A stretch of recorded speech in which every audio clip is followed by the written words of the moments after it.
본래 주제는 일어나라 함께 가자 하는 예수님의 말씀을 따라 우리 모두 일어나 함께 가는 새 역사가 되기를 바랍니다. 교회 설립 55주년을 맞이하는 역사적인 시점에 우리 모두 일어나 손을 잡고 새로운 시대를 열어가는 한영교회 성도들과 거룩한 교회가 되어야 되겠습니다. 우리 한번 큰 소리로 주제를 말해 봅시다. 일어나라 함께 가자. 이것은 예수님의 말씀입니다. 주님, 나는 아직 준비가 안 됐습니다. 아직 나는 좀 더 자야 됩니다. 나는 아직 다리가 아파서 못 일어납니다. 그렇게 불평하고 원망하려고 하지 말고 아멘하고 응답하여 주님의 뜻을 따라 새로운 역사에 동참하게 되는 믿음의 삶이 되시기 바랍니다. 예수님께서는 이 땅에 계실 때 병을 많이 고치셨는데 특별히 예루살렘 양문 곁에 있는 베데스다 목가에 가셔서 38년 된 병자를 고친 사건이 있는데 이 사건을 살펴보면서 주님의 음성, 이 시간에 우리에게 주시는 주님의 음성을 함께 들어보고자 합니다. 예루살렘 양문 곁에는 베데스다라는 못이 있는데 그 못에는 오래전부터 내려오는 구전이 있습니다.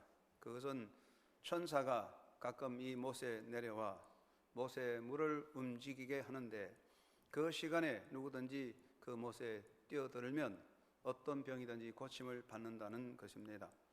이 소문에 대해서는 객관적이고 역사적인 정병의 사례는 없지만 이 소문 때문에 많은 병자들이 목가에 모여 앉아 기다리고 있습니다. 우리 베데스다 목가에 누워있는 사람들의 모습을 한번 생각해 봅시다. 이 예루살렘 베데스다 목가 5 행각에 모여있는 사람들, 어떤 사람들일까요? 모두 병든 자입니다. 성경은 말하기를 맹인, 다리 저는 자, 혈기 마른 자라고 했습니다. 이 병은 일반적인 병이 아닙니다. 심각한 병으로서 사람이지만 사람답게 살 수 없는 심각한 장애를 사람에게 주는 것입니다. 자기 의지대로 움직일 수 없고 자기 힘으로 자기 삶을 살아갈 수 없는 정말 나약한 심각한 존재적인 장애를 가진 사람들입니다.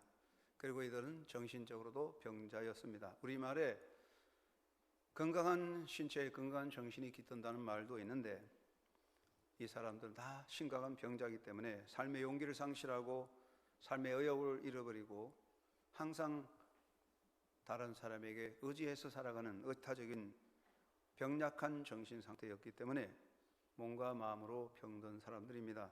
그리고 더더욱이 딱한 것은 헛된 소문을 기다리는 것입니다. 사람은 기다림의 존재고 기다림이 인생이라면 우리의 기다림이 헛되면 인생도 헛되고 그 기다림이 참되면 인생도 참된 것입니다. 우리의 부활에 대한 소망은 인생을 참되게 하는 것입니다. 그런데 여기 모인 사람들은 어떤 사람들일까요? 인생은 무엇을 기다리냐가 중요한 것입니다. 여기 모인 사람들은 헛된 소문을 믿고 기다립니다. 왜 여기 모였을까요? 달리 길이 없고 달리 희망이 없고 붙잡을 것이 없기 때문에 이들은 헛된 소문을 붙잡고 이 목가에 기다리고 있습니다. 그 사람의 소름 속에 정말 안타까운 절망들이 보여지게 됩니다. 베데스다 목가의 자리, 수많은 병자들이 앉아있는 그 자리 어떤 자리입니까? 이 자리는 그들의 육체적인 목적, 병 고침을 위하여 누워있는 자리입니다. 여기 모이는 사람들에게 무엇이 가장 중요한 관심사입니까? 언젠가는 몸물이 동하면, 몸물이 움직이면 빨리 뛰어들어가야 되겠다는 생각 하나입니다. 다른 것에 관심이 없습니다. 역사가 어떻게 움직이든지 사회가 어떻게 변혁되든지 로마 정권이 어떻게 되든지 그들에 대해서는 관심사가 아니고 오직 한 가지 병에서 고치받는 것, 그 외의 것은 제2차적인 문제일 뿐입니다. 그리고 이 자리는 치열한 경쟁의 자리입니다. 한치의 양보가 있을 수 없는 것입니다. 못에 물이 동할 때 누가 먼저 뛰어드느냐 하는 문제가 남았습니다. 베데스다 못의 조건은 모세의 물이 움직일 때 그 모세에 뛰어 들어가는 자는 누구나 고침을 받는다는 것이 아니라 단지 먼저 뛰어드는 사람이 고침을 받는다는 것입니다. 그렇다면 이 많은 병자들에게 여기에는 치열한 경쟁의 자리입니다. 나 아닌 다른 사람은 경쟁의 대상일 뿐입니다. 그리고 여기에는 이웃이 없는 자리입니다. 이웃이란 곁에 있는 사람이 아니라 더불어 나누며 사는 사람이 이웃이 아니겠습니까? 그런데 이 베데스다 못에 많은 환자들이 있지만 그들은 이웃이 아닙니다. 나 먼저, 내가 먼저, 이것이 강한 그곳에 이웃이 있을 수 있겠습니까?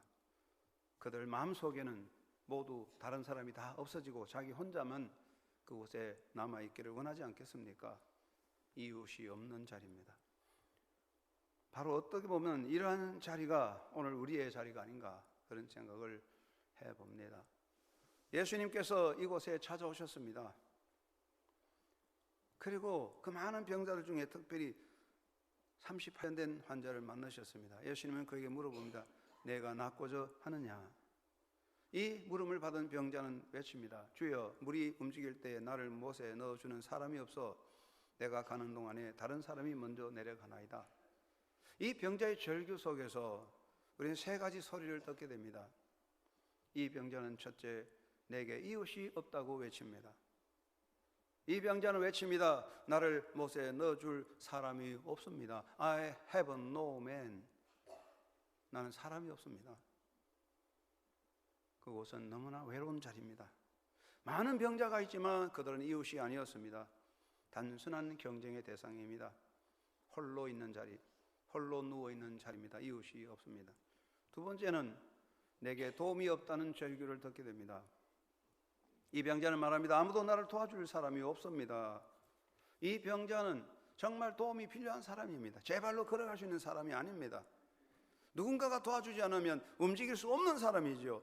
애타게 도움이 필요하지만 아무도 그에 도움이 되지 못하는 도움이 없는 장소, 어떻게 보면 희망 아닌 희망 속에 사는 절망의 자리입니다. 세 번째, 이 사람의 외침은 내게는 희망이 없다는 외침이 포함되었습니다. 기다림은 희망을 말하는 것이죠. 그런데 기다려서 이루어지는 것이 희망이지 이루어지지 않는 것을 기다리는 것은 희망이 아니고 절망이겠습니다. 이 병자는 다만 그 병든 자리에 앉아 누워 있을 뿐 다른 어떤 희망을 가질 수 없습니다. 여러분, 서로 천사가 나타나서 몸물이 동한다 할지라도 그 병자에게 기회가 주어지겠습니까? 기회가 주어지지 않습니다. 그는 멀거이 기다릴 뿐 아무 기회도 없는, 그래서 그 자리는 절망의 자리가 아니겠습니까? 베데스다 목가의 사람의 모습, 이것이 어떻게 보면 오늘 우리들의 모습이 아닌가 생각합니다. 이웃이 없이, 도움이 없이, 희망 없는 곳에서 살아가는 삶의 냉철한 현장을 우리는 이 베데스다 목가의 모습에서 발견할 수가 있습니다. 그런데 문제는 예수님께서 바로 그곳에 오셨습니다. 그런데 많은 병자가 있었는데 예수님은 38해 동안 38년 동안 병든 그 사람을 만나 주셨습니다. 많은 사람들이 있는데 다른 데에 대한 관심을 갖지 않고 예수님이 그 사람을 만나셨습니다. 왜 예수님이 그 사람을 만나셨을까?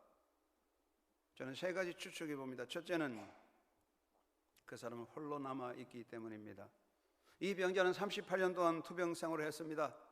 여러분, 1년, 2년 아니라 38해 동안 병자로 살았으면 처절한 외로움을 느끼게 될 겁니다. 이제는 가족도 없고 찾아오는 사람도 없습니다.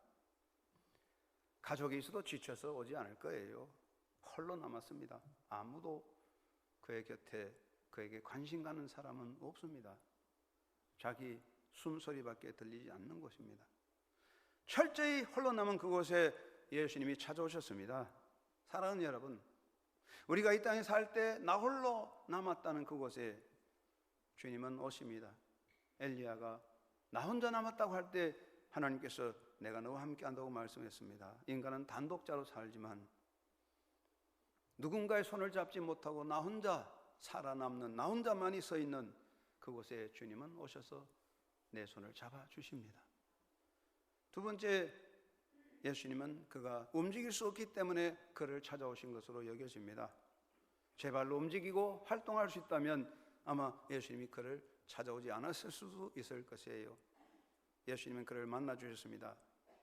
인생에서 사람 사는데 내가 스스로 무엇을 할 수 있다, 내 능력으로 할 수 있다, 그런 생각들이 가득하면 주님은 손을 뻗어주지 않습니다.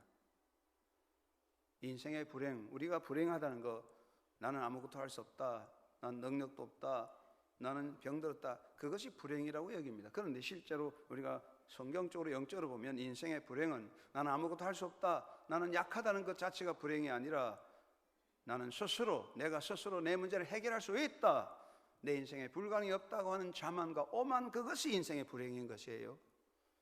그곳에 주님은 오지 않는 거죠. 아무것도 할 수 없이 있는 그 사람, 예수님이 오셔서 그를 만나 주셨습니다. 세 번째는 이 사람은 속수무책입니다. 손도 있고 발도 있지만 꼭꼭 묶어놓은 상태입니다. 아무것도 못합니다. 누군가가 붙잡아주지 않으면 일어설 수 없고 누군가 도와주면 움직일 수 없는 속수무책입니다. 그러므로 어떻게 합니까? 예수님이 그곳에 오셔서 그의 손을 잡아주신 것입니다. 인생이란 어떻게 보면 속수무책이 아닌가 생각합니다. 문제를 알지만 답을 알지 못하고 장벽을 보지만 넘어갈 방책이 없습니다. 우리말에 그저 아는 것이 힘이다 하는 말이 있는데 그렇습니다. 아는 것이 힘이지만 어떻게 보면 또 아는 것이 병이 돼요. 왜냐? 알아서 해결하지 못하면 병이에요. 막혔다는 걸 알고 넘어가지 못하면 그게 절망이잖아요. 모르는 게 오히려 나을 수도 있습니다. 인생은 알면서 해결할 수 없는 존재, 어떻게 보면 인간은 속수무책이라고 생각합니다.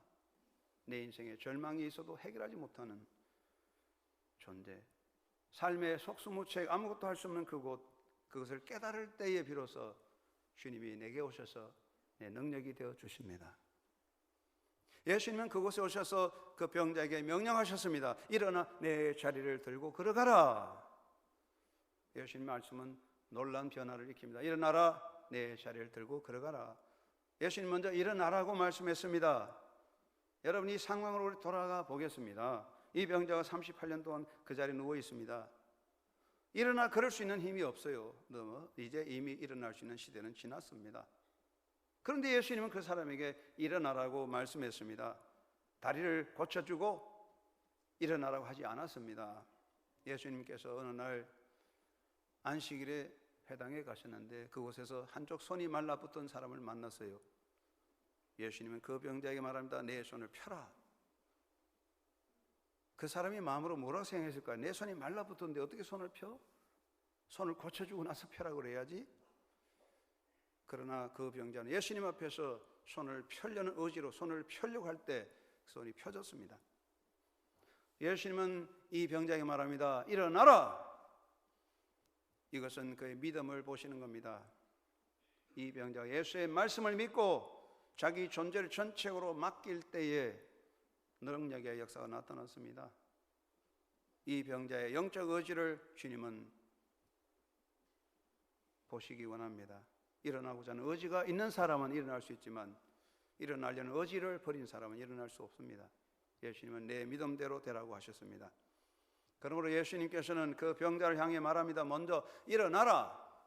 그 명령 앞에 이 사람은 복종하는 존재로 새로운 역사를 열어가게 되었습니다. 두 번째, 예수님은 내 자리를 들고 가라 그랬습니다. 여러분, 38년 동안 병든 자의 자리, 38년 동안 앉아있는 병든 자리, 그 자리가 무슨 가치가 있을까요? 1년도 아니고 말이죠. 수많은 세월 동안에 앉은 자리, 더러운 자리, 피고름이 배인 자리, 썩어있는 자리, 아무 가치 없어요. 이 자리는 병든 자의 고통, 수치의 자리, 역사, 정말 내던져버리고 불살라버리고 싶은 부끄러운 인생의 자리죠. 그런데 예수님은 그 자리를 들고 가라 하셨어요. 인생에게는 누구나 자기 자리가 있습니다. 그 자리가 비록 누추하고 부끄럽고 고통의 자리이지만 주님은 그 자리를 들고 가라고 하십니다. 그걸 버리지 말고 포기할 수 없는 나만의 인생의 길을 우리 하나님 앞에 서서 살아가는 것입니다. 세 번째 예수님은 걸어가라고 하십니다. 걸어가라. 그 병자는 일어나 걷게 됩니다. 누워있는 병자가 일어나 걸었다. 그것이 중요한 것입니까? 걸었으면 사람답게 살아가고 삶의 자리로 돌아가고 일하는 사명의 자리로 바로 서는 것이 중요하겠지요. 이 사람은 예수님을 통해 걸어감으로 새로운 역사의 삶을 시작하게 되었습니다. 오늘 이 아침에 예수님의 말씀을 듣습니다. 일어나 내 자리를 들고 걸어가라. 이 시간에 그 주님의 음성이 여러분에게 들려지는 그래 새로운 역사가 일어나는 아침이 되기를 주의 이름으로 축원합니다.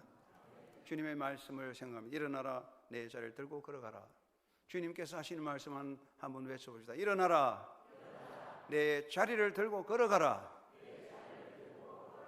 주님께서 이 아침에 일어나라 내 자리를 들고 걸어가라고 하셨습니다. 먼저 주의 말씀에 복종하여 일어나는 아침이 되어야 되겠습니다. 38년 된 병자는 자신의 인간적인 상황에 매이지 아니하고 주님의 말씀을 들었습니다. 그는 자기 자신이 병자라는 그 상황에 개의하지 않고 주님의 말씀 앞에 자기 몸을 내던질 때에 일어나는 새 역사가 일어났습니다. 온전한 믿음은 눈에 보이는 현상과 느끼는 현실을 넘어서서 주님의 부름 앞에 예로 뛰어가는 비약입니다. 킬케고로 믿음 비약이라고 그랬습니다. 뛰지 않는 사람은 한 발자국도 나갈 수 없고 뛰지 못한 사람은 그 자리를 벗어날 수 없어요. 힘차게 뛰는 사람만이 새 앞의 세계를 열어갈 수가 있습니다. 인간의 장벽 앞에 갇혀서 주저하면 새 역사를 이룰 수가 없습니다. 하나님의 종 엘리야는 단신으로 바알 제사장들과 그를 비하는 아합의 권력과 대결하여 하나님의 권세를 통하여 하나님의 승리를 보여주었습니다. 그러나 엘리야도 사람에게 계속적인 아합과 이세벨의 물리적인 군대적인 압박 속에 너무 힘들고 그리고 결국 홀로 남았다는 외로움 소외감으로 좌절에 빠져서 광야로 가 로뎀나무 아래에 누워 인생의 깊은 좌절에 빠졌습니다. 삶의 의미를 상실해 갑니다.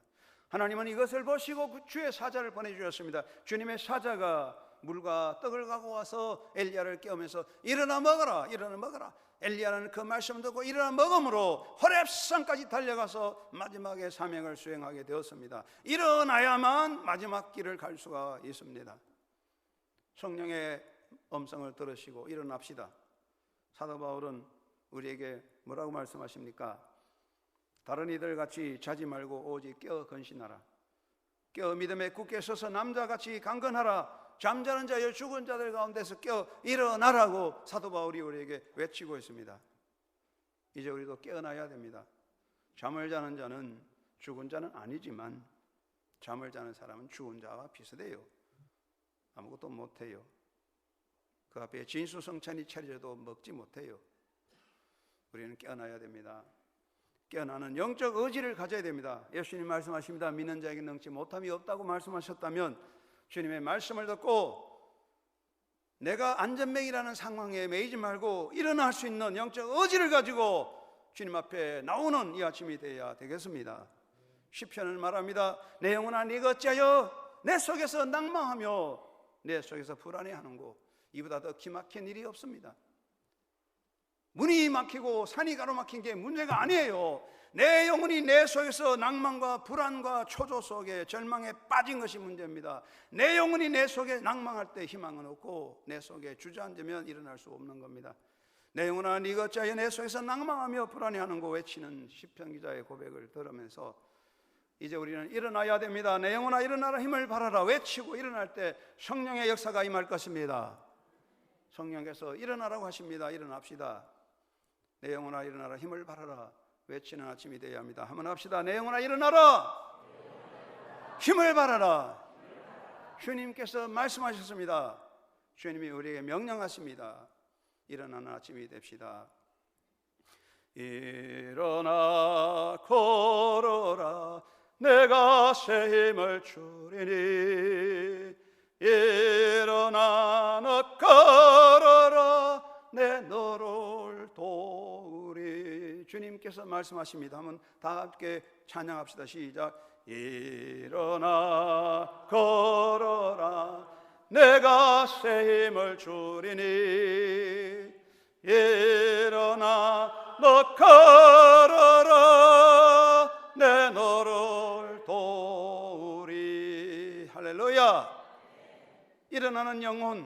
깨어나는 영혼, 주님의 손을 잡아 일어날 때 주님은 역사하십니다. 그리고 주님 말씀하십니다.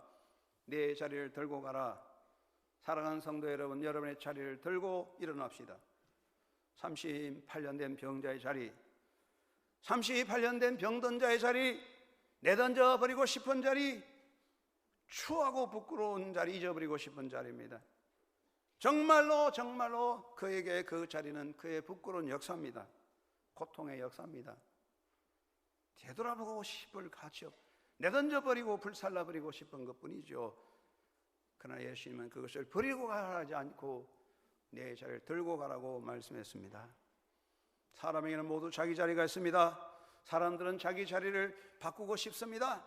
부끄러운 신분을 버리고 자랑스러운 신분으로 꾸미기 원합니다. 그래서 이름도 고치고 신분을 미화시킵니다. 가짜 학위도 만들어 붙이고 가짜 이력서도 멋있게 꾸미고 자화자찬에 자기 PR의 자서전도 멋지게 쓰고 온갖 수단 방법으로 자기를 영웅화시키기 위해서 노력합니다. 부끄러운 과거 역사를 다 버리고 멋지게 자랑스럽게 폼나게 한번 꾸며보기를 원합니다. 누추한 것 누구든지 버리고 싶습니다. 그러나 우리 예수님께서 뭐라고 말씀했습니까? 내 자리를 들고 가라. 비록 누추하고 부끄럽고 고통의 역사 내버리고 바꾸고 싶지만 그것을 가지고 가라고 했어요. 주님이 원하시는 것은 우리의 모습, 나의 나된 그대로의 모습인 것입니다. 주님은 꾸며진 나, 미화된 나, 포장된, 장식된 나를 원하지 않습니다. 우리가 쓰는 일반 유머 이런 이야기가 있어요. 다 아는 거지만 지금 낙원에 가면 들어가는 줄이 너무 길어서 지금 가도 못 들어간대요. 베드로 사도가 나이가 많아가 눈이 침침해서 잘 안 보이고 또 거기 들어오는 사람들이 다 신분 조사를 하는데 신분 조사 원장하고 지금 얼굴이 달라가지고 베드로가 혼란을 일으킨다는 거지. 한참 찾는데 코도 다르고 눈도 달라가지고 그렇게 시간이 많이 걸린답니다. 사랑하는 여러분, 그건 농담이고 이야기입니다. 하나님은 다 아십니다. 내가 아무리 뜯어고치고 아무리 미화시키고 자랑스러운 이름으로 이름을 바꾸고 굉장한 관을 쓰고 호화로운 명품 옷을 입고 웅장한 집을 짓고 대단한 명예를 가져도 주님은 다 아시는 거예요. 하나님은 가짜를 원하지 않아요. 껍데기 다 벗겨야 됩니다. 포장된 거 하나님 원하지 않아요. 예수님 말씀하십니다. 내 자리를 들고 가라. 여러분, 추하고 부끄러운 자리라도 나의 신분, 나의 삶의 자리 그대로, 내 자리 그대로 들고 주님 앞에 서서 내가 여기 있나이다, 나를 사용하여 주소서 고백할 때 주님은 나를 통하여 새 역사를 이루게 될 것입니다. 피아노라면 쇼팽을 생각하잖아요. 쇼팽은 우리같이 그렇게 행복한 사람이 아니었답니다. 불행한 사람이었대요. 그런 폐결핵으로 고생을 많이 하는 죽음의 그림자 속에 살았대요.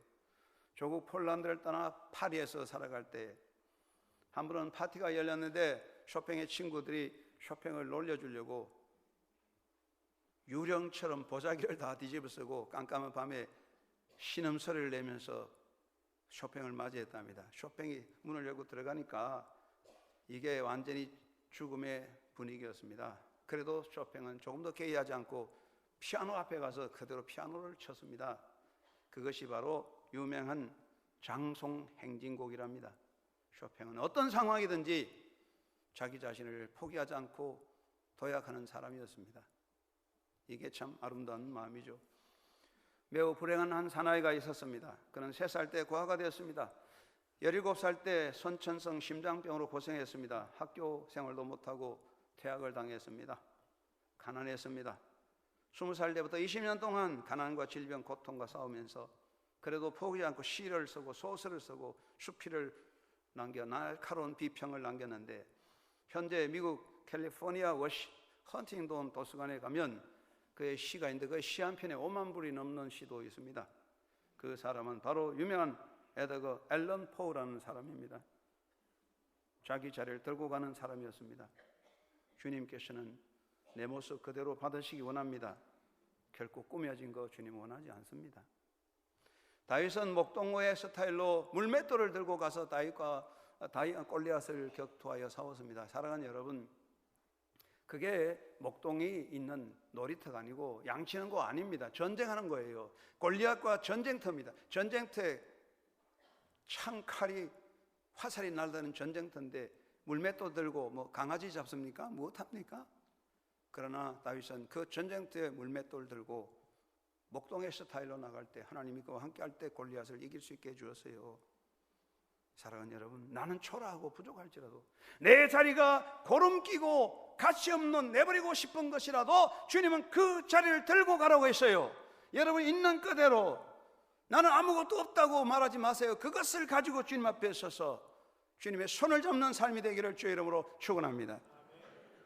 1812년 어느 날 3살 된 아이가 아버지 가죽 공장에서 송곳으로 가지고 놀다가 자기 눈을 찔렀습니다. 여러분 어린아이들이 제일 위험한 것 볼펜이라든가 젓가락 갖고 노는 것 제일 위험합니다. 야단치고 울어도 뺏어야 돼요. 눈을 찔렀습니다. 피가 납니다. 의사가 말합니다. 이 아이는 다시는 물체를 볼 수 없습니다. 절망입니다. 그러나 인생, 그 인생은 그 비극으로 끝나지 않았습니다. 그는 인생을 도전하고 비극적으로 새로운 역사를 만듭니다.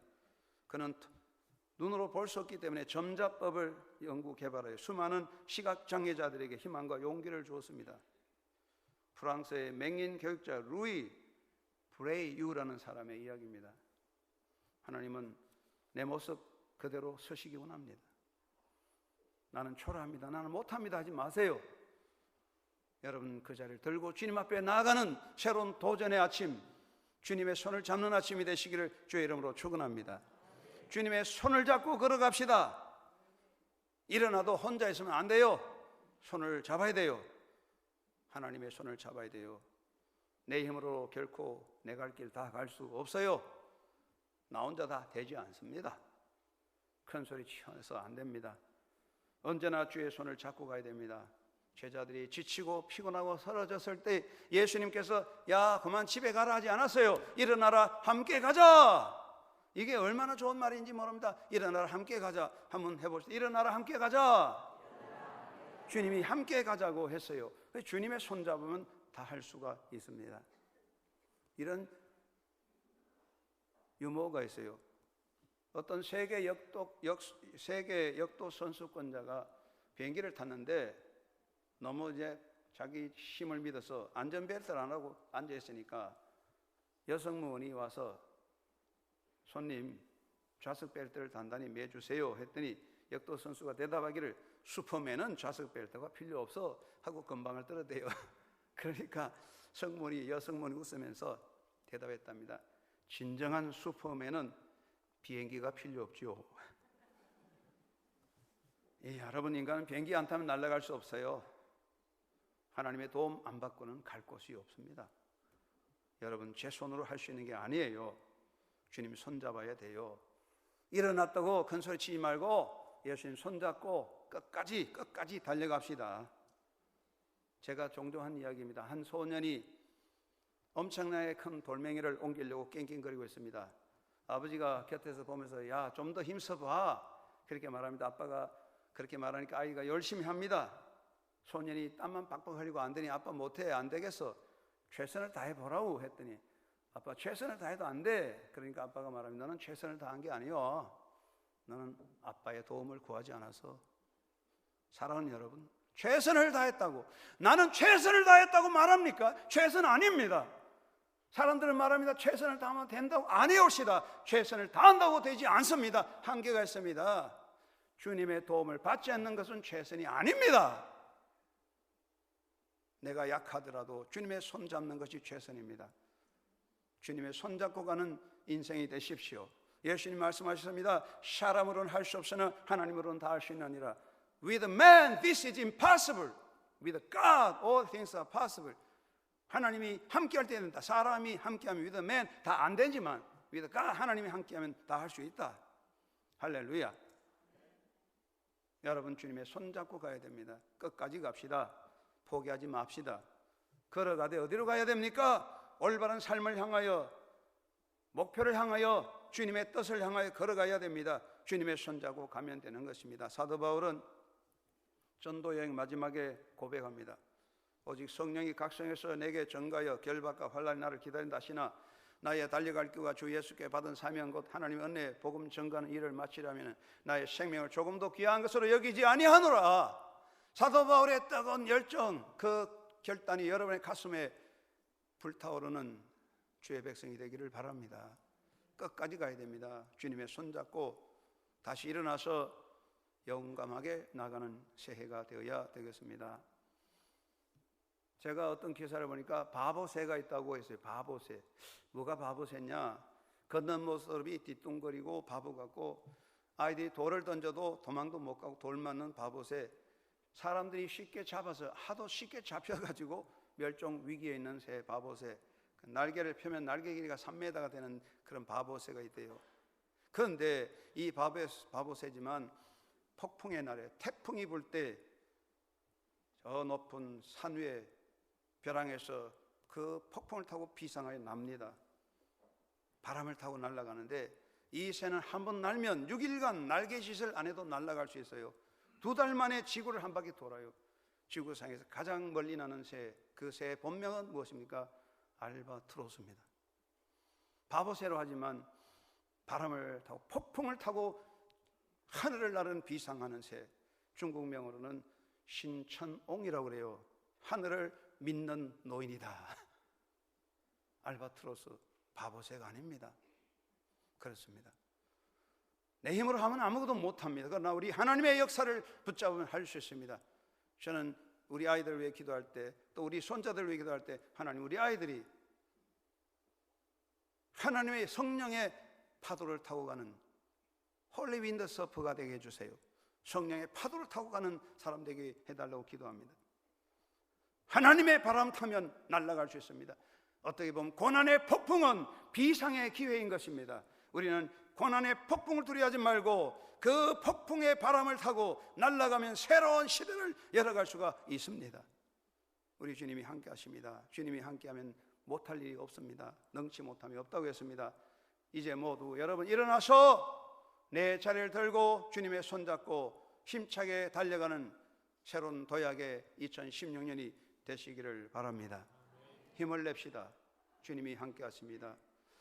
힘을 내세요, 힘을 내세요.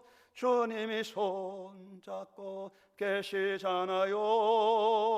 우리 주님 나와 함께함을 믿는다면 어떤 역경도 이길 수 있잖아요. 아멘. 할렐루야. 그렇습니다. 주님이 나와 함께 하시면 할 수 있습니다. 예수님은 그 병자, 38년 병자, 버려진 사람, 희망 없는 사람 찾아오셔서 일어나라, 네 자리를 들고 걸어가라 말씀했어요. 이 시간 주님의 손잡읍시다. 일어나라, 함께 갑시다. 주님이 원하시는 뜻을 향하여 도전해 갑시다. 그래서 새로운 역사를 익히는 2016년 여러분의 인생의 새로운 비약의 아침, 힘차게 뛰어가는 비상의 새 역사, 고난의 바람을 타고 날아가는 새 아침이 되시기를 주의 이름으로 축원합니다. 고난의 주님